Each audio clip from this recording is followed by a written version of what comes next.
Eu acho que 2, 3 anos, eu tenho certeza que vocês vão estar, no máximo, vão estar fazendo oferta de gás, eletricidade e, eventualmente, outras coisas também, né?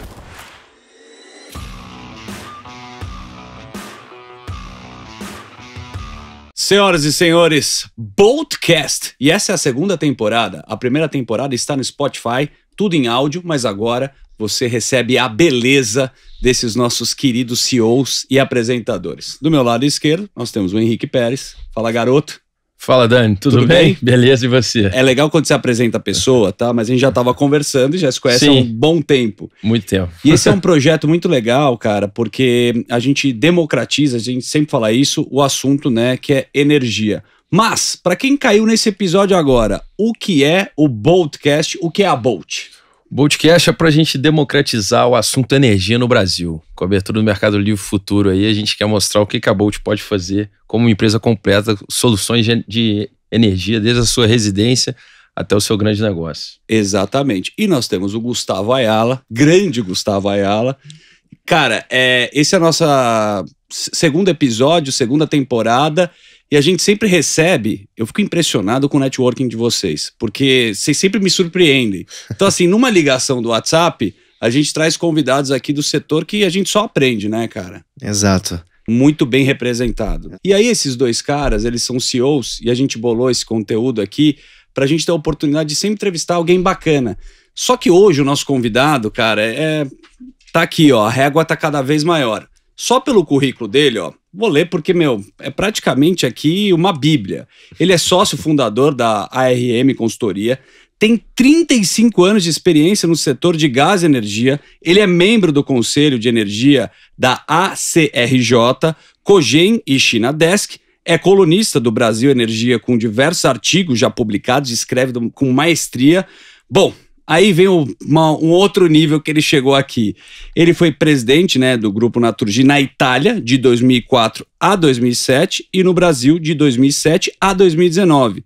Além disso, o cara foi presidente das distribuidoras aqui na Itália, vice-presidente da Açogás. Eu tô falando com um homem, com a lenda, com o Bruno Armbrust. Uma salva de palmas pra ele, que o cara... Obrigado, Bruno. Bem-vindo. Foi o podcast aqui pra te apresentar. Obrigado pela sua presença. Não, eu que agradeço, Daniel, Henrique, Gustavo. Bem, eu agora fiquei até envergonhado, né?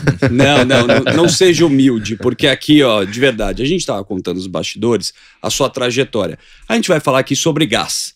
Porém, a tua experiência, né, na Itália é uma coisa assim que... Ele foi contando as histórias, tem coisas que eu não posso falar, obviamente, né? Porque a gente tem um respeito e um pouco de medo, mas assim, a vivência, a experiência que você teve na Itália. Como é que você foi parar na Itália, cara? Poxa, bem, em primeiro lugar, é um prazer estar aqui, obrigado pelo convite.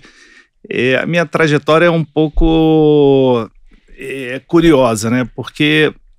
eu comecei na construção civil, eu construía, mas naquela época, né, eu sou muito mais antigo que vocês, né, muito mais velho que vocês, a gente tinha uma preocupação, assim, além de estar na iniciativa privada, ter uma estabilidade numa empresa pública. Então, hoje o que é a Naturgy no passado era uma empresa estatal, a Companhia Distribuidora de Gás. E eu lá na Companhia Distribuidora de Gás, eu tive a oportunidade de visitar uma companhia de gás em Nova York, a Brooklyn Union Gas, que hoje, quase que 25, 30 anos depois, ela ainda é mais moderna que muitas companhias daqui. E aí eu fui a convite de uma consultoria que se chamava Stone Webster, e no dia que eles estavam lá em Nova York, lá em Manhattan, não sei, 35º andar, quando eu estava numa reunião lá e vi aquele skyline, eu falei, cara, o que eu quero é isso, eu quero ser executivo, CEO, isso que eu quero. Voltei para o Brasil e comecei a me qualificar, né? Eu fui fazer um MBA na COP, fui estudar um pouco sobre gás, depois visitei outras companhias e Você larguei. já tinha visão de gás nessa época? Poxa, eu tinha, mas quando eu lá em Nova York, eu vi, e foi engraçado que essa Brooklyn Union Gas, sim, ela era super moderna. Por exemplo, eu visitei, passei 2 dias lá, e eles tinham coisas, vocês que são do setor, eles tinham um sistema de atendimento ao cliente, né, de relação, né, com o cliente que, pô, Nova York tem uma miscigenação enorme. Sim. Que hoje muita gente não tem, né? Que alguém do Japão cliente ligava para pedir algum tipo de dúvida ou informação, reclamação. Lá o call center já no primeiro contato já sabia que o cara era japonês, já atendia em japonês, já direcionava para um PA japonês e assim, eu fiquei maravilhado. Eu falei, pô... Profissionalismo, né? E é uma época que os Estados Unidos importava GNL. Sim. Ele não tinha essa produção do shale gas. E os caras são desculpe, foda, né? Outro nível. Outro nível.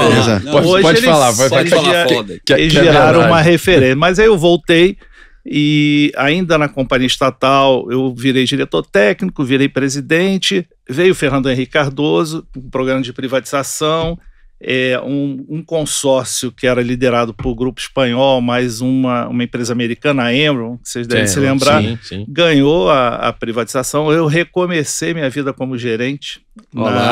Eu tinha sido presidente na empresa estatal, comecei como gerente, virei diretor de planejamento, diretor comercial, e aí veio a grande sorte assim da minha vida, né? Quer dizer, lógico, você tem que estar preparado para esse momento, mas tinham me falado assim, você vai ser CEO na Argentina. e aí eu tava preparado, falei com meus filhos, pô, pai, pra Argentina, eu falei, pô, uma experiência internacional, legal. Aí, pô, no dia que eu tava lá, o presidente mundial do grupo me ligou, olha só, pô, queria te fazer um convite, e eu preparado pra convidar a Argentina. Ele falou, pô, você vai pra Itália, você quer morar onde? Em Milão ou em Roma? Pô, eu quase caí da cadeira, e depois eu soube que a pessoa que tinha convidado inicialmente, né, não tinha sido eu, era um espanhol, mas estava muito tempo fora da Espanha, queria voltar, se aposentar, e sobrou para mim, né? Eu fiquei 4 anos na Itália, e foi algo assim que eu falo, poxa, eu fiz um MBA e ainda me pagavam, porque a Europa tem tem a comunidade europeia, né? Lógico, sim. Que assim, coloca diretrizes que são vinculantes para todos os países membros. E aí a primeira que começou o processo de abertura foi em 98, mas a coisa andou devagar, e em 2003 veio a segunda diretriz vinculante, que aí começou o processo de abertura. Abertura do mercado de gás. Do mercado de gás e energia. E energia. Dois. Foi em conjunto. Em conjunto. E aí... Que inveja, hein? Aí eu cheguei em 2004, né? Na verdade, eu cheguei em 2003, né? Eu cheguei na metade de 2003. E exatamente quando começou o processo de abertura, pô, eu vivi o ciclo de abertura do mercado de energia e gás lá. 20 anos antes do Brasil aí, né? Exatamente. Nós no meio do processo aqui ainda. Caramba, né? Isso tá falando na Itália, porque aqui é um processo que a gente ainda tá caminhando para falar sobre isso. E o assunto gás, né? Depois a gente vai falar também. Tem a história da guerra, né? O quanto vale isso. E vocês sabem muito bem, né? Como é a dificuldade porque tem muita burocracia, né? E trabalhando lá fora, eu acho que, como você citou no começo, assim... Primeiro, o profissionalismo que você viu nos Estados Unidos. Depois você vai para a Europa e vê o mercado abrindo e as coisas acontecendo. Uma das maiores dificuldades ainda é a burocracia que cria dificuldade aqui ainda para atuar, você acha, no nosso país? Eu concordo plenamente e, por exemplo, aqui a primeira lei do gás que se tentou foi em 2009, né? Sim. Passaram-se 10 anos, nada aconteceu. Aí em 2019... É difícil a questão do Congresso Nacional, né? Sim, que edita leis. Em 2019 fiz uma nova tentativa. E aí eu já estava aqui, né? E eu falava, gente, olha só, vamos ver as melhores práticas do mundo e vamos introduzir aqui. Não vamos inventar, não vamos fazer a tal da jabuticaba, né? E realmente é muito difícil. O que saiu dessa lei do gás de 2019... se me permite assim, um parêntese, lá na Europa, assim, a primeira coisa que eles definiram foi assim, quais são as premissas, bases, objetivos, e depois fizeram a diretriz. Aqui em 2019 saiu a Lei do Gás, e em 2021 o Conselho Nacional de Política Energética editou as diretrizes e os objetivos, cara. Quer dizer, entendi. Não dá, né? Não dá. Mas assim, o mercado abriu um pouco, o mercado de eletricidade veio um pouco antes, mas eu entendo assim que se tivesse acompanhado os dois, o mercado de eletricidade e gás, a Bolt estaria comercializando gás e energia, que é o que aconteceu lá. Lá, a maior parte dos comercializadores comercializam gás e energia. Né? Conjunto. Perfeito. Mas eles vão chegar aí nisso. Aqui a gente tem uma autorização da ANP, né? São duas agências diferentes, né? Então a Bolt também tem essa autorização aí. Tá no processo já. Você acha? Ele já daqui a pouco a Bolt... Não, mas o que o Bruno fala bastante é que assim, não adianta só a Bolt, né? O mercado tem que... Sim, o mercado você tem que ter mercado, né? Regularizar, né? Porque tem o livre mercado do gás também, né? Mas em ordem prática, ele é só o livre mercado, mas para atuação, ele como está acontecendo agora? Porque igual o mercado de eletricidade, que eles, assim, o conceito tem que ser sempre assim, uma abertura ordenada, né? Então, ela tem que ser gradativa. Lá na Europa foi assim, primeiro os grandes clientes, na alta tensão, vai alta sempre pressão, abaixando a régua até chegar a... Lá a coisa aconteceu, como eu falei, a primeira diretriz foi em 98, em 2009 já 98% do volume de gás e energia já está no Mercado Livre. 10 anos. Em 10 anos. Uma década conseguiu fazer a transição. Aí, né? Mas lá fez direitinho. Mas como é que tá a comercialização aqui no Brasil? Tá na mão de quem? Então, aqui, diferente da energia elétrica, que você tem uma agência federal, que é a ANEEL, né? No caso do gás, tem 2 âmbitos regulatórios, né? Produção e transporte de gás é a ANP, e distribuição são as agências estaduais, são os estados. Isso dificulta bastante. Cada estado pode editar suas regras. Ter suas regras. Né? Aqui em São Paulo, a Comgás, desde do ano passado, já qualquer cliente industrial ou de grande consumo já pode ir para o Mercado Livre. No Rio tem umas limitações, mas está também avançando.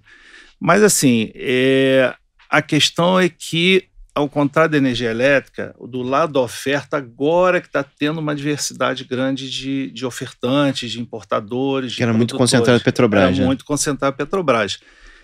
Nesses últimos 2 anos, a Petrobras tinha quase 100%. Era um monopolista. Hoje já caiu para em torno de 75%.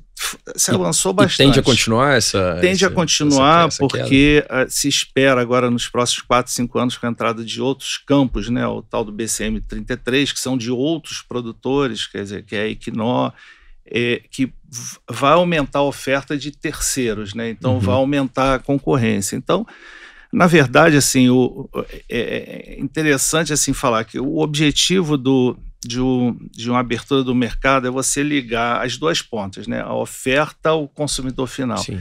Isso no gás ainda não aconteceu, na energia elétrica aconteceu.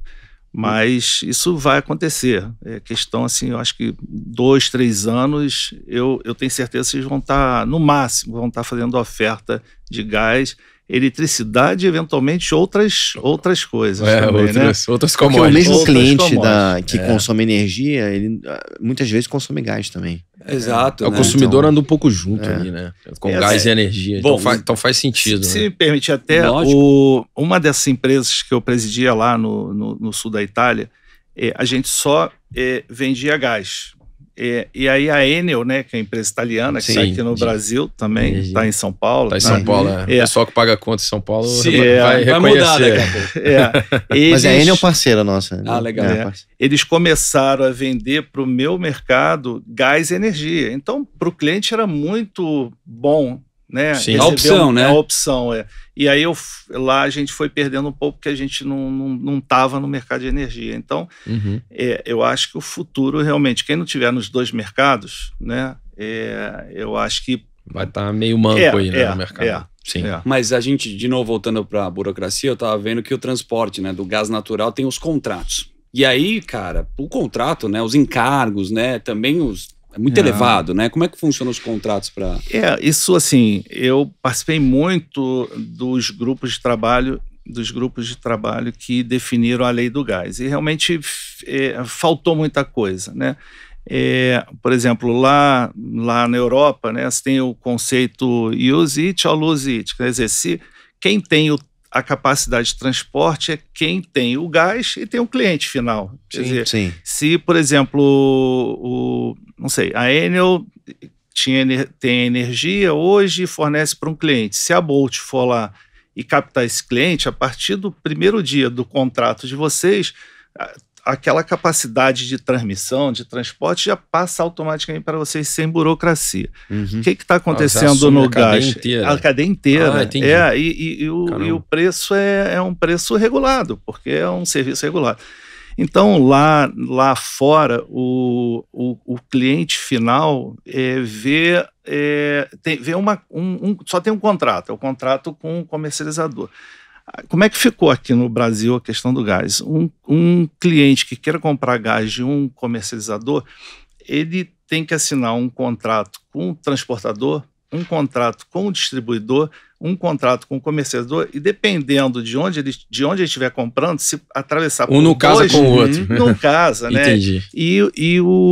São contratos de 100%. Como é que você vai vender para um cliente e mandar ele assinar um contrato de 100 páginas, com difícil. Encargos, com multas, com risco? Hoje isso é uma barreira. O transporte hoje é uma grande barreira. Mas isso a ANP está trabalhando para mitigar essas questões, né? Quer dizer, então tudo que ficou fora da lei agora tem que ter com medidas infralegais, com regulação. Isso, as agências reguladoras, eu não sei se vocês viram recentemente um episódio de uma sessão da ANEEL, que 2 diretores se retiraram. Sim. Eu não vi. Conta como foi ontem, inclusive. Foi ontem. Conta. É triste isso. O pessoal teve uma discordância lá de uma indicação para a procuradora-geral da ANEEL e então eles resolveram sair os 2 diretores resolveram sair da reunião e não teve quórum, então a reunião foi encerrada por falta de quórum. Só que a nossa percepção aqui da Bolt é que é comum isso, tá? No STF ou no próprio Congresso Nacional ocorrem situações de desentendimento, assim, muito. Então, é interessante que tenha essa divergência aí e se posicione. Eu acho saudável aí para. O importante é que é tudo feito com transparência, isso, né? Exato. Isso é. Mas assim, a questão das agências reguladoras no Brasil é uma questão ainda mal resolvida, né? Quer dizer, você tem muitas vezes interferência de indicações políticas. Você tinha que empoderar mais. Esse que é o ponto. Uma coisa mais menos política, né? É isso. Quer dizer, é uma questão até que a gente está vendo agora recentemente, né? Com essa mudança de governo, né? Que antes a Petrobras tinha o sistema de paridade internacional. Sim. E agora acabou com a paridade internacional. E aí você tem, eu acho que o Adriano Pires esteve aqui, sim, ele bate muito nisso e hoje, e ele publica assim, quase que toda semana, né? Então a defasagem do preço da gasolina no Brasil em relação ao internacional está em 30%, quer dizer, então qualquer outro combustível que segue a paridade internacional, você cria um desequilíbrio, quer dizer, então essas questões, por exemplo, só para dar um exemplo, lá fora é uma agência de gás, energia, telecomunicações, o CAD está dentro da mesma agência. Tudo regularizado. Tudo, então é muito...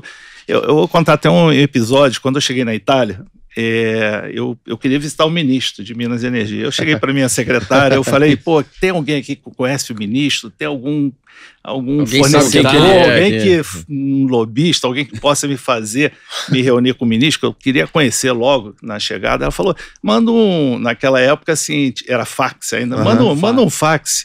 Aí eu falei, mas o cara vai me receber? Vai, porque aqui tem uma norma protocolo. Que depois de 30 dias... uma pessoa na tua posição, se você pede uma reunião com a autoridade, ele tem que... Cara, é outra... outra coisa. Ô, O ministro me recebeu. O ministro recebeu pelo seu currículo, né? Manda a gente um fax pro ministro lá, não demora. Explica o conceito do biometano, que tem esse recurso energético e também que preserva, e o que é a tendência agora também, né? Por exemplo, hoje a Alemanha é o líder mundial em produção de biometano. Isso, na verdade, por exemplo, você pode ter o biometano produzido pelos resíduos lixo, né, ou resíduos agrícolas, né, e que isso não era aproveitado. São camadas de terra que você vai colocando. Na verdade, você tinha os lixões antigamente, né, agora você vai compactando, vai colocando, no final você grama, vira uma montanha de grama, você não vê. Incrível, né? Cheio de tubulação. Não tem catadores de lixo, não tem urubu voando lá. Isso é no Brasil ainda, né? Cara, não, bem isso, bacana. Isso já tem tem grande parte. O aterro em São Paulo, né? Acho Também, que o Bandeirantes e o São João já é assim. Sim. E aí você faz toda uma interconexão em cada camada dessas de tubulações, que o gás permeia por ali, e vai para um equipamento que purifica, porque eles têm alguns componentes que precisam ser limpos. Quer dizer, do biogás, né, quer dizer, a produção, normalmente você purifica, você gera 50% de biometano, que você pode injetar na rede, e ele é compatível com o próprio gás natural. Sim. E, inclusive, lá na Europa, eles têm incentivo para o biometano que pode entrar na rede. Ele chama de gás verde aqui, né? Isso, Legal. E isso agora, esse repower que você comentou, é que até pouco tempo, ainda hoje se fala, né, o gás natural como o combustível da transição energética. Sim. E agora o repower já é um programa da União Europeia que tenta que cada país substitua 10% do gás natural até 2030 por biometano. Então, só para dar um exemplo, no ano passado, na França, foram colocados em operação mais de 500 instalações de biometano. É quase que 3 por semana. É uma coisa assim. A Dinamarca pretende até 2035 ter todo o fornecimento de energia por meio de energia renovável. Quer dizer, então existe... inclusive tem lá um trilema, né, que fala assim, que o futuro é segurança energética, sustentabilidade, quer dizer, o meio ambiente, mas tem um ponto que é importante, que é energia acessível a todos, né? Então isso é que é importante. Também não dá para a gente disparar com tecnologias que são muito caras, que vão onerar muito encarecer legal. A commodity. Esse papo aí que você estava falando de segurança energética, como é que é com o gás natural aqui no Brasil? Como é que se enxerga? Aqui, assim, hoje a situação é muito, muito melhor do que a questão de 10, 15 anos, porque antes você tinha a produção na bacia de Campos, né, pouca coisa na bacia de Santos, e tinha o gás da Bolívia, né? Uhum. Nos últimos anos foram montadas assim, instalações de regasificação de GNL, né, que é uma commodity, né, mundial, e hoje você tem uma capacidade de entrada assim, bastante confortável. O problema do Brasil é que, como a produção de gás é toda assim, offshore, águas profundas, entre a decisão de você vou explorar, vou investir ali e começar a produzir gás, às vezes são 7 anos, né? Então, assim, se você como num determinado momento, eu acho que o governo Dilma se parou de fazer os leilões e você atrasa um pouco isso, você gera algum tipo de problema. A Bolívia está com a produção declinante, né? Isso é ruim, porque deixou de investir. Quer dizer, no fundo, a questão da energia assim, demanda muito investimento, muito intensivo em capital. Então, longo prazo, né? Não é um negócio de longo prazo. Mas hoje, assim, tem vários campos de produção que estão entrando nos próximos 5 anos, mas tem campos que também são declinantes, né? Então, parte dessa produção nova que vai entrar, que é um volume grande, é gás adicional, mas parte também é substituição de campos que estão se encerrando, estão né? se encerrando. Estão fechando o ciclo, né? Mas assim, a situação hoje do Brasil é bastante cômoda, principalmente, aí eu acho que o Henrique e o Gustavo podem falar mais, pela climatologia dos últimos anos, somada à expansão do solar eólico, né? Que faz com que a questão dos reservatórios hoje comece a ter um peso menor no balanceamento, né? Quer dizer, outra coisa, a gente tem a primeira termoelétrica, né, Marlim Azul, sim, que o Bruno Chevalier veio aqui, né? Uhum. E verdade. é gás do pré-sal. gás do Ah, pré-sal. Gás do pré-sal. Olha lá. Então, a gente está usando fonte primária brasileira já pro gás, né? E a nossa visão é que realmente entrou muita renovável, tá? Eólica e vai continuar entrando. E não para, né? Só que a gente não tem a visão que isso vai ficar ad eterno, assim, uma situação tão confortável. Uma demanda pode subir de uma hora para outra e a gente realmente precisar de energia. Então, por isso o investimento, você falou lá na Bolívia, eles pararam de investir, aqui é a nossa visão que tem que continuar investindo. É porque se você para num momento de bonança de Bonança, água e etc., daqui a uns anos volta, né? De novo, quando a gente precisa, porque até começar a investir tem todo esse prazo de maturação. Infraestrutura, né? A gente tá falando, né? Então, a gente é da visão que sim, né? Igual o Gustavo falou, estamos numa situação confortável, mas esse investimento em infra não pode parar em energia. Daniel, seja qual fonte for. O Brasil tem um dilema, né? Quer dizer, que já vem de algum tempo, que é a questão de cada vez tem mais energia intermitente, solar e eólica, né? Quer dizer, se não venta, não faz sol, cada vez tem um volume maior e numa situação dessa ou de climatologia, você precisaria das térmicas, né? Exato. As térmicas são elementos muito interessantes, são um elemento âncora para viabilizar a exploração de gás desses campos. Por outro lado, é uma energia mais cara do que a eólica. Sim, e porque aí, não teve investimento, né? Não, também, porque o custo é maior, o custo do megawatt-hora, megawatt você gerado. Você tem que pagar pelo combustível, pelo combustível. O vento tá ventando. O vento solta de graça. A água chove. Mas tem... Agora o gás, para queimar o gás, a gente tem que pagar pelo gás. Então. Exato. Mas é a história que a gente já falou aqui. O fator climático, né? O Brasil, ele vai super bem com essa história, por território, área, né? Enfim, muito melhor do que você já citou, né? Que você trabalhou na Bélgica e você... que dá de lavada, né? Num podcast passado, eu citei que eu trabalhei na Engie lá e morei na Bélgica lá um ano. E o problema lá é que não tinha área para fazer eólica, né? A dificuldade deles era achar alguma área para fazer energia renovável lá, né? E aqui é o contrário.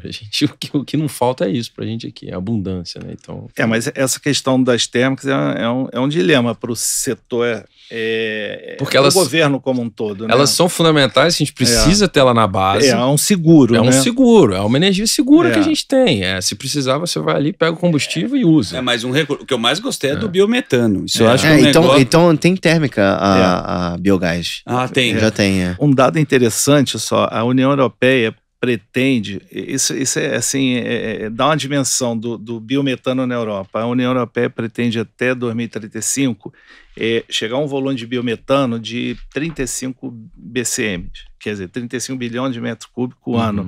Isso é o tamanho do mercado de gás do Brasil com térmicas. Caramba, cara. Com térmicas. Incrível. É incrível isso. O Brasil é um continente, né? A gente já falou isso aqui também. Muito grande. Agora, um continente, não é um país. Né? Agora, um dado também importante, por que eles estão fazendo isso? Porque com a questão lá da Rússia, né, eles perceberam que não podem ficar dependendo. Eles não têm produção interna. Então, eles viram o seguinte, tenho aqui